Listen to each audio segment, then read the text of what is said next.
প্রিয় শিক্ষার্থীরা, আসসালামু আলাইকুম। আশা করি তোমরা সবাই ভালো আছো। আমি এখন পঞ্চম শ্রেণীর গণিত বিষয়টি নিয়ে আলোচনা করছি। তোমরা নিশ্চয়ই জানো আমি অধ্যায় 1-এর গুণ চ্যাপ্টারটির ওপর আলোচনা করছি। এটা হচ্ছে তোমাদের সাথে আমার তৃতীয় ক্লাস। চলো আমরা এই পাঠের আলোচ্য বিষয়টি সম্পর্কে জেনে নিই।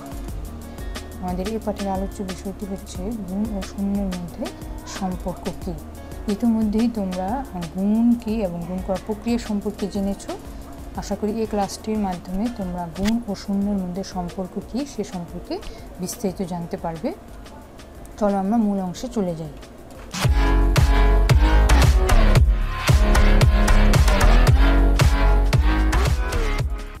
প্রিয় শিক্ষার্থী, আজ আমি তোমাদের সামনে ব্ল্যাকবোর্ড নিয়ে উপস্থিত হয়েছি। আশা করি এবার তোমরা সবাই বুঝতে পারবে।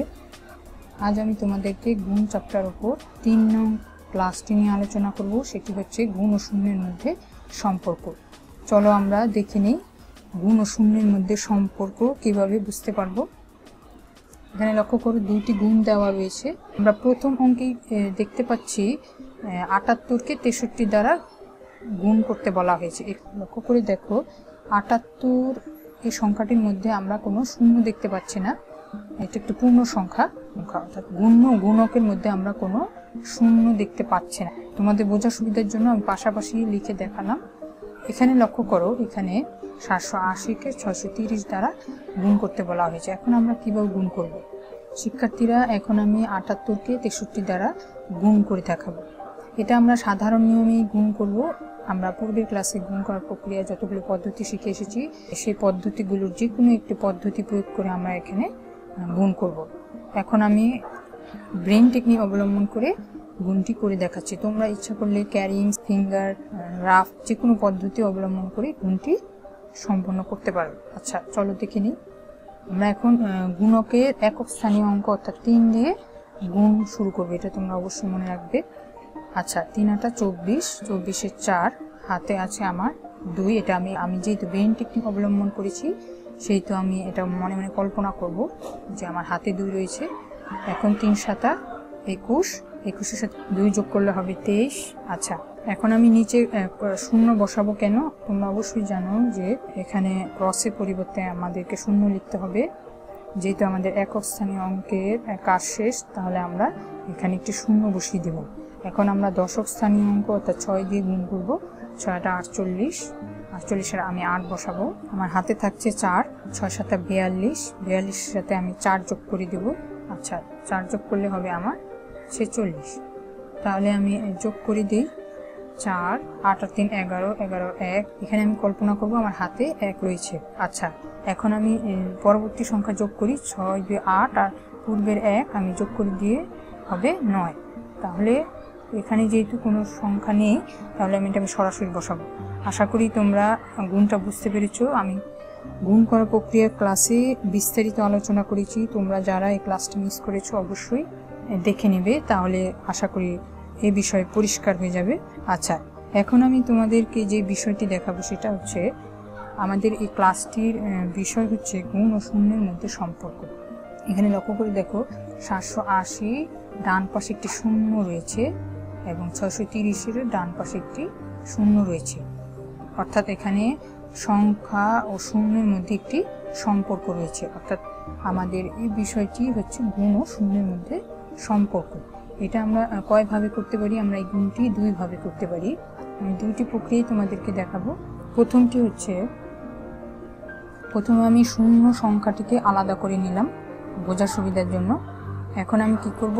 পূর্ণ 78কে 63 দিয়ে গুণ করব। যেহেতু আমি এখানে 78কে 63 দিয়ে গুণ করেছি, তাই এখানে সংক্ষেপে আমি এটা বসিয়ে দিলাম। আমাদের কত আসছে? 4914। শিক্ষার্থীরা লক্ষ্য করো, এখন আমি কি করব? এখন আমি যেটা করব, তোমরা অবশ্যই লক্ষ্য করবে গুণের ডান পাশে যতগুলো শূন্য রয়েছে এবং গুণকের ডান পাশে যতগুলো শূন্য রয়েছে, আমরা গুণফলের ডান পাশে ঠিক ততগুলোই শূন্য বসিয়ে দেব। কেননা আমরা জানি শূন্যের সাথে কোনো সংখ্যাকে গুণ করে কিন্তু ফলাফল শূন্য হয়। তোমাদের যদি বুঝতে সমস্যা হয় তাহলে আমি এটা আরেকটু পরিষ্কারভাবে দেখিয়ে দিচ্ছি। শিক্ষার্থীরা, আমরা কিন্তু এই অঙ্কটি গুণ করা প্রক্রিয়া সাধারণ নিয়ম অনুসারেও করতে পারি। আচ্ছা শিক্ষার্থীরা, আমি গুণ করার সাধারণ নিয়মে অঙ্কটি করে দেখাচ্ছি। এখানে লক্ষ্য করে দেখো, আমি যদি গুণ করার প্রক্রিয়ার নিয়মে গুণটি করি তাহলে কি হবে। এখানে 0 দিয়ে 0 গুণ করলে আমাদের ফলাফল 0 হবে। আমরা জানি 0 দিয়ে কোনো সংখ্যাকে গুণ করলে গুণফল 0 হয়, অর্থাৎ 0 দিয়ে যদি আমি 8কে গুণ করি তাহলে 0 হবে, 0 দিয়ে যদি 7কে গুণ করি তাহলে 0 হবে। আর আমাদের কি আসলো? 0 0 0। এখন আমি এখানে একটি 0 বসাবো, কারণ আমার একক স্থানীয় অঙ্ক দিয়ে গুণ করা শেষ। এখন আমি দশক স্থানীয় অঙ্ক দিয়ে গুণ করব। তাহলে 3 দিয়ে যদি আমি 0কে গুণ করি তাহলেও আমাদের ফলাফল 0 হবে। আচ্ছা, 3 8 24, 4 হাতে 2, 3 7 21, 22 23। আচ্ছা, আমি যেহেতু 3 অঙ্কের সংখ্যা, তাহলে আমার এখানে 2টি 0 বসাতে হবে, কারণ আমার এক দশক স্থানীয় অঙ্ক দিয়ে গুণ করা শেষ। এখন আমি শতক স্থানীয় অঙ্ক দিয়ে গুণ করব। 6 × 0 × 0, 6 8 48 8 হাতে 4, 6 7 42, 4 হচ্ছে 46। তাহলে লক্ষ্য করে দেখো, 0 0 4 1, হাতে আছে আমার 1, 8 আর 1 হচ্ছে 9, 4। শিক্ষার্থীরা দেখো আমাদের ফলাফল আসছে, এটা আশা করি তোমরা সবাই বুঝতে পেরেছ। তো শিক্ষার্থীরা লক্ষ্য করে দেখো, কিছুক্ষণ আগে যে আমি অঙ্কটি করে দেখালাম সেটার সাথে সম্পূর্ণ মিলে যাচ্ছে। এখানে দেখো, আমি যদি 0 বাদ শুধু সংখ্যার গুণ করলে আমাদের আসছে এটা, 0 বাদ দিয়ে শুধুমাত্র সংখ্যার গুণ করলে আমাদের এই ফলাফল আসছে। আমরা এখানে গুণের ডান পাশে একটি 0 এবং গুণকের ডান পাশে একটি 0 যোগ করে আমাদের ফলাফলে 2টি 0 হয়েছে। তাহলে আশা করি তোমরা এই বিষয়টি স্পষ্টভাবে বুঝতে পেরেছ। আমরা কি দেখতে পেলাম? গুণের ডান পাশে যদি কোনো 0 থাকে এবং গুণকের ডান পাশে এক বা একাধিক 0 থাকলে আমরা সবগুলো 0 গুণফলের ডান পাশে বসিয়ে দেব। এক্ষেত্রে যদি আমাদের গুণের ডান পাশে 2টি 0, গুণকের ডান পাশে 3টি 0 থাকে, তাহলে আমরা অবশ্যই গুণফলের ডান পাশে 5টি 0 বসিয়ে দিতে পারি। আশা করি তোমরা বুঝতে পারছো। আচ্ছা, পরীক্ষার খাতায় তোমরা যেভাবে করবে আমি সেই বিষয়টি একটু দেখিয়ে দিচ্ছি। তাহলে শিক্ষার্থীরা, আমরা কিভাবে পরীক্ষার খাতায় অঙ্কটি করব সেটা দেখিয়ে দিচ্ছি, মনোযোগ দিয়ে লক্ষ্য করো। এক্ষেত্রে আমরা কী করবো, 780কে ভেঙে 78 × 10 করলাম। আচ্ছা, মাঝখানে আমাদের ক্রস চিহ্নটি দিলাম। তারপর আমরা 630কেও আমরা ভেঙে ফেলবো 63 × 10। আচ্ছা, এখন আমরা কি করব, 78, এখন আমরা ব্র্যাকেট খুলে দিলাম, 78 × 10 63 × 10। আচ্ছা, এখন আমরা 78 এবং 63 একসাথে নিয়ে নিই, এক পাশে নিয়ে নিলাম, এবং 10 × 10 এক পাশে নিয়ে নিলাম। তাহলে আমাদের কত আসছে? আমরা জানি 78 × 63 গুণ করে আমাদের আসছে 4914, এবং 10 × 10 গুণ করে আমাদের আসছে 100, 10.100। আমরা যেহেতু নামটা জানি, আমরা জানি 10কে 10 দিয়ে গুণ করলে 100 আসে।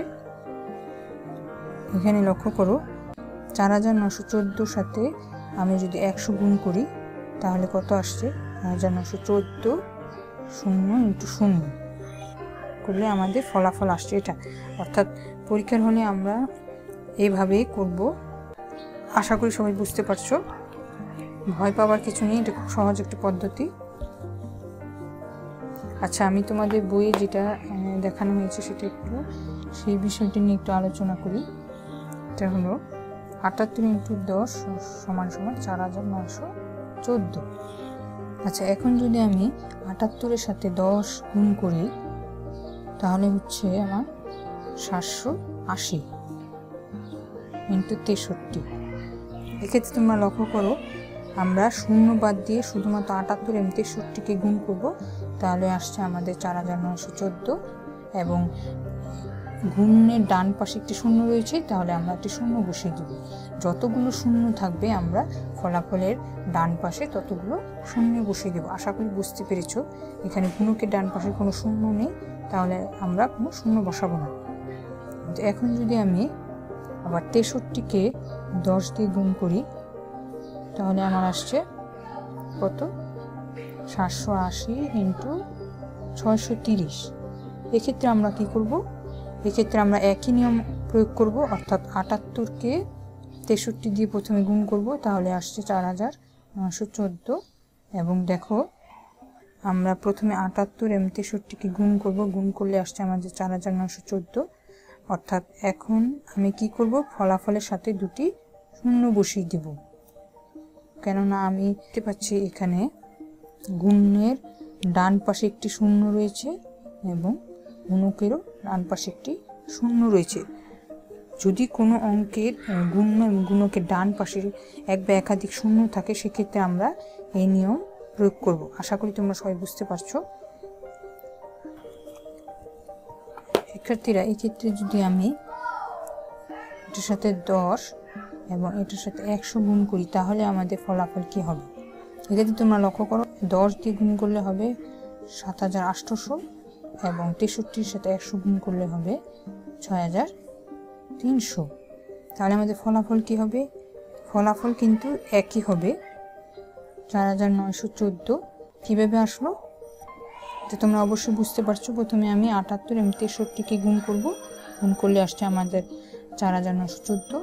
পরবর্তীতে আমি লক্ষ্য করব এখানে কয়টি শূন্য রয়েছে। গুণের ডান পাশে দুটি শূন্য রয়েছে এবং গুণকের ডান পাশেও দুটি শূন্য রয়েছে। এক্ষেত্রে আমি কি করব, 4টি শূন্য বসিয়ে দেব,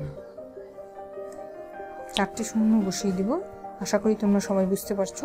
প্রিয় শিক্ষার্থীরা, এই হচ্ছে আমাদের গুণ ও শূন্যের মধ্যে সম্পর্ক। অর্থাৎ কোনো সংখ্যার সাথে যদি শূন্য বসিয়ে দেয়, তাহলে আমরা এই নিয়মে অঙ্কটি করব। তবে অবশ্যই খেয়াল করবে, যদি সংখ্যার মাঝের অঙ্কটি শূন্য হয়, তাহলে কিন্তু আমরা এই নিয়ম প্রয়োগ করতে পারবো না। এক্ষেত্রে আমাদের অবশ্যই গুণ করার প্রক্রিয়া সাধারণ নিয়ম প্রয়োগ করতে হবে।